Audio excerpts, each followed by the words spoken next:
வாசனை இருக்கு. எங்க குழந்தைக்கு அந்த சாஸ நீங்க கொடுத்ததுனால தான் இப்ப அவங்க பெரிய ஆபத்துல மாட்டிக்கிட்டு இருக்காங்க. பாத்துங்க. உனக்கு என்ன தைரியம்? நீ எப்படி இந்த வேலையை செய்யலாம்? நீ பண்ண வேலைனால இப்ப என் பையனை காணோம். நாங்க எங்க போய் என் பையனை தேடுறது? ஆக்குற வந்து காப்பாத்து. என்ன நினைச்சிட்டு இருக்கோ மனசுல? போதும், நிறுத்துறீங்களா? நீங்க இப்படி கத்திக்கிட்டே இருந்தீங்கன்னா மத்தவங்களுக்கு இடைஞ்சலா இருக்கும்ல. சும்மா இருங்க.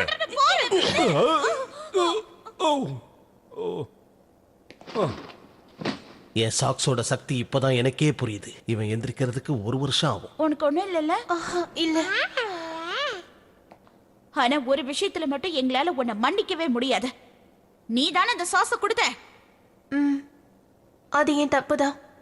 முதல்ல நாம இங்க இருந்து தப்பிச்சு வெளியே போற வழிய பார்க்கலாம். உங்க பசங்க என்னோட கடைக்கு தான் போயிருக்கணும். நாம அங்க போலாம்.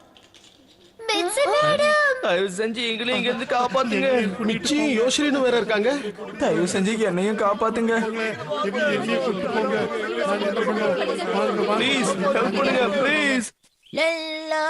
நம்மள யார்கிட்ட சாஸ் இருக்குங்கிறத அவங்களால கண்டுபிடிக்கவே முடியாது.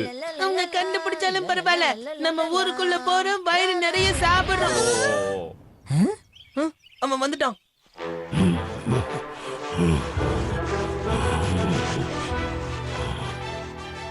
என் பேரு ஃபைக்ராஸ் நிகிஷி.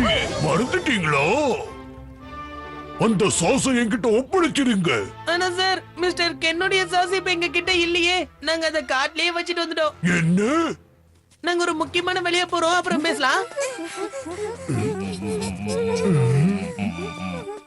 ஒரு நிமிஷம் இருங்க. நீங்க